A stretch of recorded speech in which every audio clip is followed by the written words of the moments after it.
नाही, खरं तर अजूनही माझा विश्वास बसत नाहीये की आज दादा आपल्यामधून निघून गेले.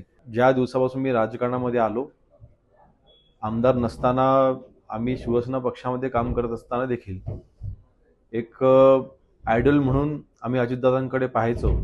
कार्यकर्त्यांना त्यांनी ज्या पद्धतीने एकत्रित करून जोडून ठेवायची त्यांच्यामध्ये जी एक शैली होती, ती कदाचित राज्यामध्ये अन्य कोणाकडे नव्हती.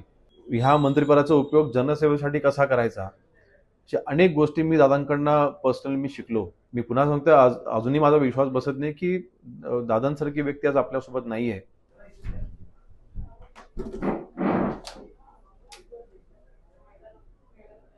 दादा, आज सकाळी राज्याचे उपमुख्यमंत्री अजितदादांचं निधन झालेलं आहे.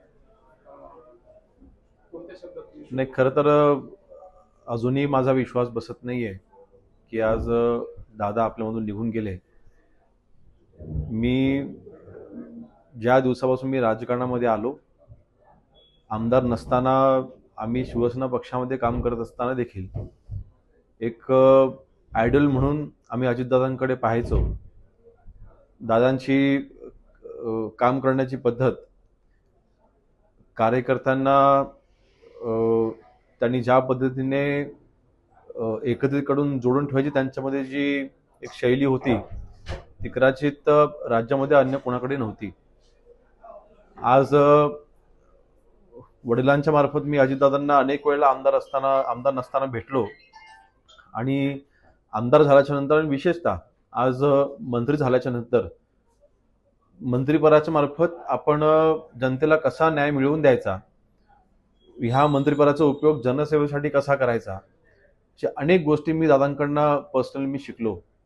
कामाचा पाठपुरावा करणं किंवा प्रशासनावरती जी पकड असली पाहिजे ती कशा पद्धतीने असली पाहिजे. आज मंत्री म्हणून योगेश तू कसं काम केलं पाहिजे हे त्यांचे सल्ले नक्कीच माझ्यासाठी एक मोठी उपलब्धी आहे. मी पुन्हा सांगतो, अजूनही माझा विश्वास बसत नाही की दादांसारखी व्यक्ती आज आपल्यासोबत नाहीये. आज त्यांच्या संपूर्ण परिवाराला मी ह्या दुःखामधून सावरण्याच्या एक युद्धमध्ये त्यांना शक्ती देवो मी प्रार्थना करतो. परंतु ही प्रचंड मोठी हानी आहे महाराष्ट्रामधील तमाम युवकांसाठी. महाराष्ट्रामधील सर्व राष्ट्रवादीचे कार्यकर्ते तर आहेतच, परंतु महाराष्ट्रामधल्या तमाम जनतेसाठी, महाराष्ट्रासाठी प्रचंड मोठी हानी आहे. ही हानी कोणीच भरून काढू शकत नाही. आणि मला वाटतं आज दादांचं कार्य, त्याला कुठलीही तोड नाही, हे मला काही वेगळं सांगायची आवश्यकता नाही. परंतु मनामध्ये प्रचंड दुःख आहे आणि जेव्हा बातमी ही समजली त्यावेळेला मन सुन्न करून टाकणारी बातमी होती. आणि काय बोलावं मला माहिती नाही, परंतु नक्कीच संपूर्ण परिवारासोबत आम्ही आहोत. पवार कुटुंबियांसोबत आम्ही आहोत. अजितदादांचे, राष्ट्रवादीचे जे सर्व कार्यकर्ते आहेत, त्या कार्यकर्त्यांच्या सर्वांच्या दुःखामध्ये आम्ही सहभागी आहोत. आणि सगळ्यांना आई जगदंबा ह्या दुःखामधून सावरण्याची शक्ती देवो एवढीच प्रार्थना करतो.